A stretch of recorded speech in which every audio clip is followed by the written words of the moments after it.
Alright, so this weekend I went down to Frederick for the regional in Maryland. I played Sky Striker Mitsu. I started off 5-0. Um, End of the day 7-2. Lost to the player who got 7th and the player who got 9th. I ended in 20th. I Going into this event, I had really only ever tested against Radiant Typhoon and had a miserable time. Didn't win like most of my games. It was really hard.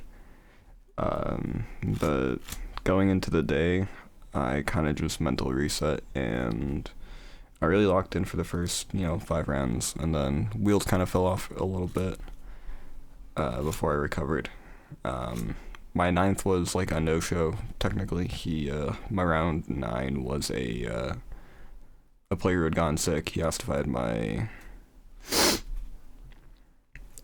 invite, and then scooped to me because he wanted to go on. So 20th with the guy who got 7th, the player who got 7th and the player who got 9th, that I lost to. Both also went X-2, so a top 8 record technically, but 20th place. But I played Sky Striker Mitsu, and this deck is really cool. It's infinite card draw. It's infinite ways to Sky Striker Ace Ray.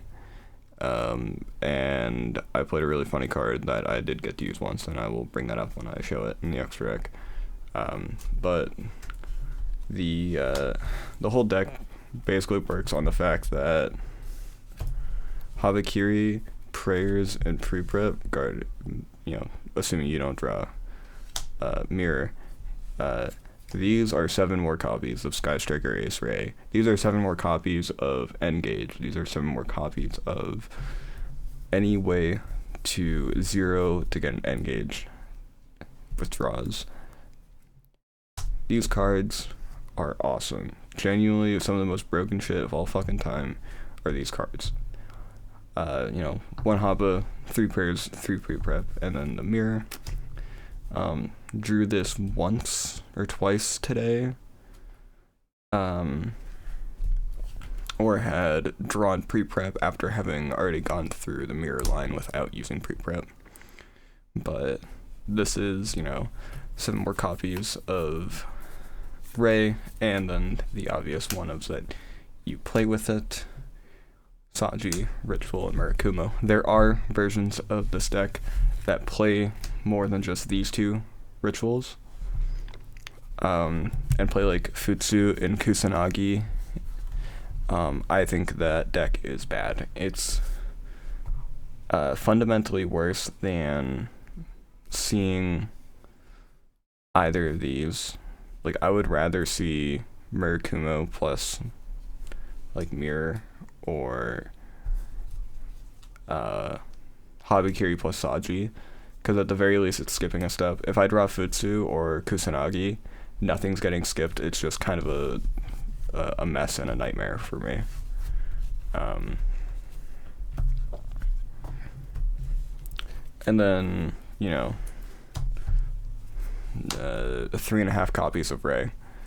1 Rose is a choice that I made because drawing it is really bad. Obviously, it turns off your 0, but with the number of ways you have into the Striker engine, drawing it isn't as bad, because if you start with the Mitsu line and you drew Rose, you can special it with the Camellia, and instead of grabbing Hornet Drones for Kugari off of the Engage, you just grab whatever else, like a Widow Anchor or Luminous Gate, instead, because you already have the second Ace, Sky Striker Ace body on the board.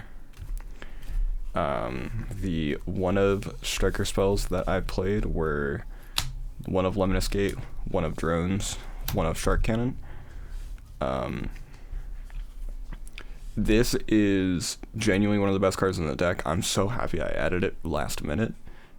It is so important for the Dracotail matchup, for the branded matchup. Even the Radiant Typhoon matchup, you can see that they're going for the revive spell, Ascendance, I think. And Shark Cannon the Crojo at a grave, and they're just forced to summon like Vibrant or something and not get any actual value off it. Maybe not Vibrant because it's not a 6, but it's super good into everything I played. Also, just one of my rounds was against Hero, round 4. I Shark Cannoned his DB out of the grave, and he was forced to like favorite contact it back. So regardless, his DP, was out of the question now. So that just so that he didn't lose forever. But yeah, this card is also really good to summon like a body out of their grave, and make Zeke or SP or another card in the extract that I'll show off. But other than that, I played double Widow Anchor.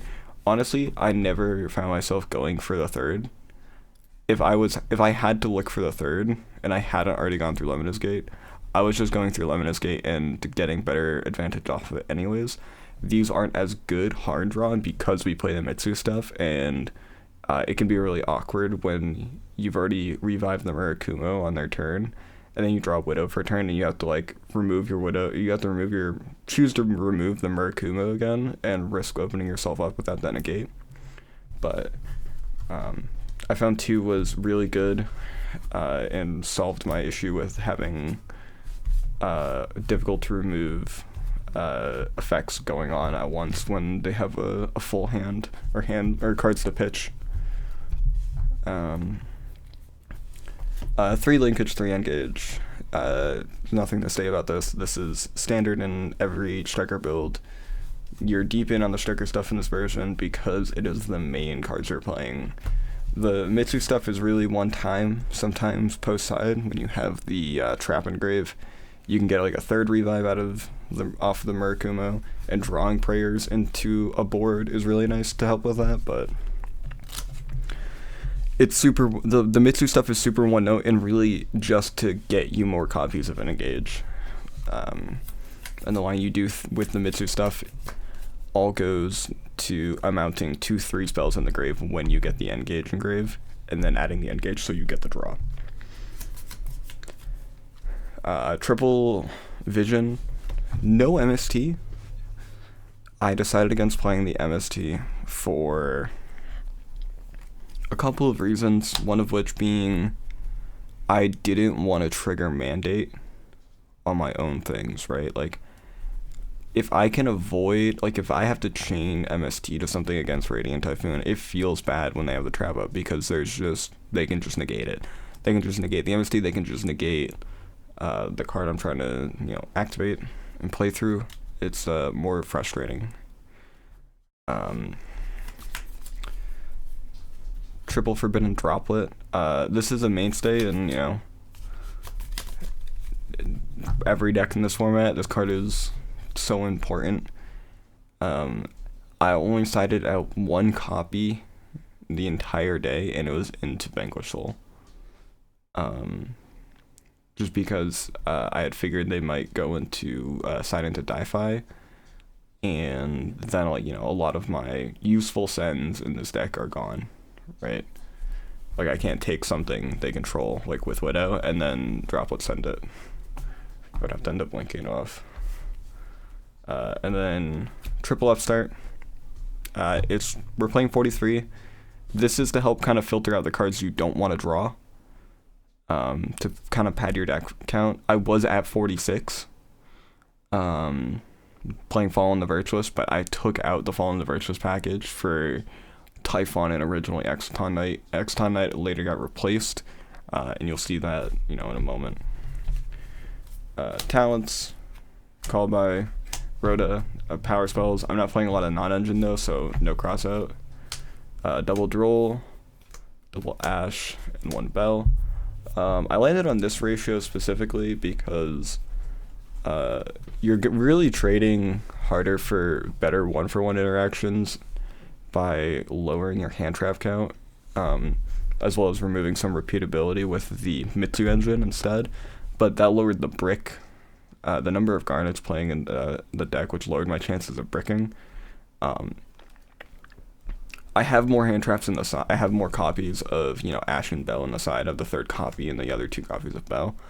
But I really didn't side them in that much, except for against exactly Draco Tail, where you want these cards in, high quantity.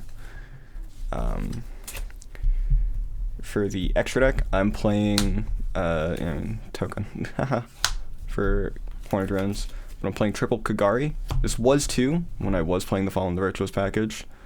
I toyed around with 2. I really like 3 though. The third one came up so many times. I won so many games because of the third copy. This is clearly one of the best cards in the deck for obvious reasons. Hayate is a Link 2 that just randomly finds you the end of lethal with linkage. Just being able to, bring them really low one turn. Next turn they kind of try to wall up, and then you just linkage send something with Light, Dark, and Grave, and go into, a 2500 attack Hayate to punch directly. Super useful, came up in my round 2 and my round 3. 1 copy of Shizuku to go into during my opponent's turn at the if they just leave my Ray on board with the Rose. I make this search whatever I need out of the deck that's not in the grave. Link those 2 back off for 0, get another copy or get back an Engage. Usually cycling through Kagari to fill up the graveyard with Lemon Escape targets. Amatsu. Pretty much never making this except to exactly make Azalea with Rose Kagari or Rose Shizuku. Like if I need to make Azalea, I need to go through this first. Especially going through the Mitsu line when you just have Kagari on field and you search the Hornet Drones, you can either make 0 or you can make Azalea by going into this with the Kagari and then making Azalea. Speaking of 0, 000, same reason as Kagari except better. It's a pop. The pop, it's a light. It's everything you want. It's a big body, 3k after linkage. And then 1 of Camellia, Zeke, Azalea for the other Link 2s.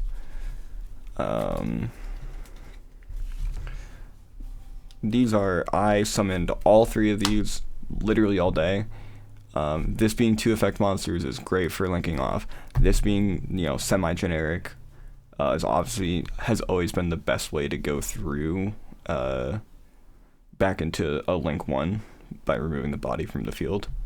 And then Azalea, I pop so many cards. People don't read this card, and then at the start of the damage step, their monster gets popped when they try to swing into it. And they get real mad. For the last Link monster, we're just playing an SP. Summon this a couple of times. Sometimes you'll end with you'll have already had access to 0, and then you draw into the Mitsu stuff, so you need something to do with those 2 bodies. You'll oftentimes make this. This could be IP into SP if we had cut, like, let's say, Kagari. But I really didn't like the 1 more piece of setup. I would rather just be able to get use out of this immediately and tag out and immediately clear up the MMZ. The last regular card in this extra deck is Typhon. Just super clutch, really good. There's a lot of instances where you break 90% of their board and you kind of run out of gas, or you don't run out of gas but you want follow-up in hand, so you just make this and bounce the last thing, punch for 29, set up for next turn. It's great obviously because you can just summon this to the EMZ and it doesn't block any of your striker spells that you might have drawn or used or gotten over the turn. But the last card, and the card that combos with Shark Cannon that I did to a Draco Tail player, is Black Rose Dragon. I Black Rosed a Draco Tail player in the year of our Lord 2026. This card is terrible. Do not play it. Play Exoton instead. It is a better card. I hadn't summoned Exciton once in testing, but I summoned this 3 times in testing and once in tournament.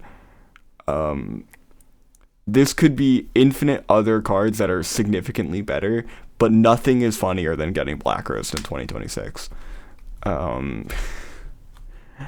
Just my goal genuinely for the day was in part to get my invite because I still needed it. I was lazy, haven't really played any events, but I also wanted to summon this really bad, and I wanted to resolve it, and I resolved it against Draco Tail and blew up their whole board, and then went Mitsurugi Ritual, summon from deck, summon for Kubo, and just win the game there. I was really happy. It was super cool. My opponent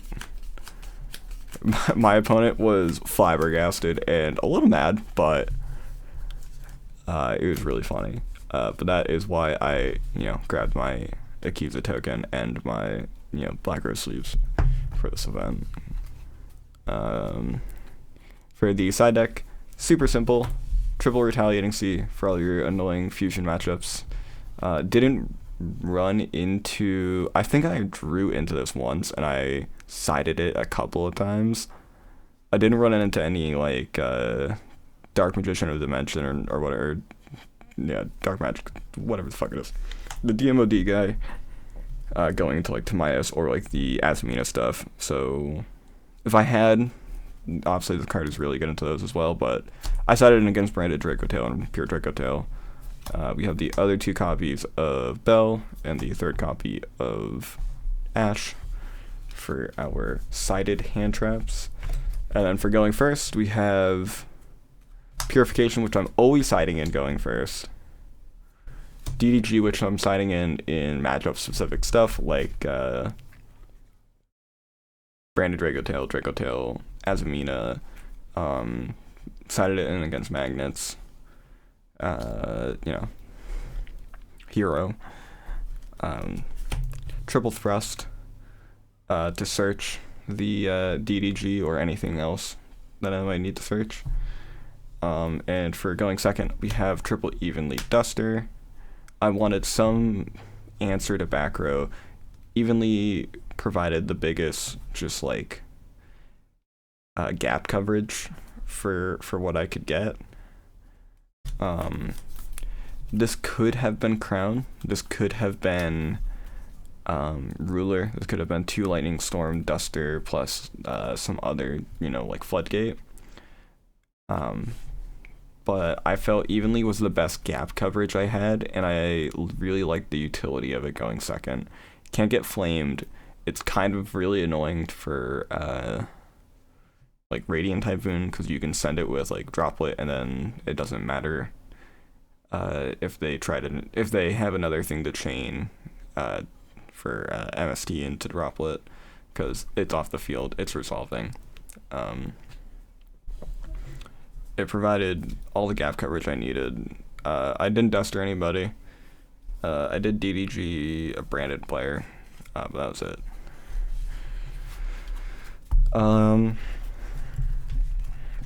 The final thoughts on the list are, it's mostly that I think the deck is okay. I think the deck is okay in every way imaginable, and nothing more and nothing less. It's okay in the fact that it is very consistent. When it bricks, you are at least drawing into some form of interaction or some form of board breaking, unless you draw 4 Mitsu cards, but none of them are Saji or Mirror or Ritual. I don't know. The theory behind the deck is super sound. I don't know if I would really even change anything in the list aside from Black Rose Dragon. But I don't know. Favorite card ever, so I figured I'd play it for fun. But if I were being realistic about it, obviously it's not a good card to play. You should be playing Exciton Knight. I thought Exciton Knight was super boring, and I wanted to have fun. It did. So that's the list. I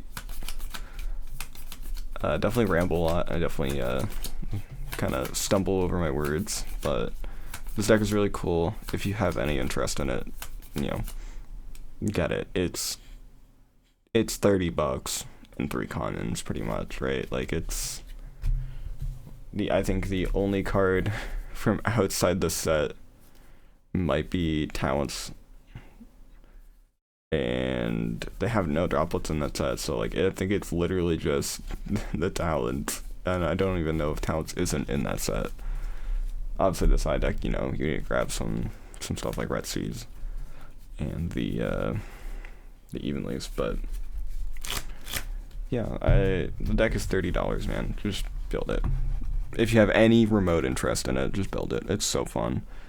It's really cool, and I think I was the best placing player playing this list, or playing this deck, so I am now the authority. I'm kidding. Bye-bye.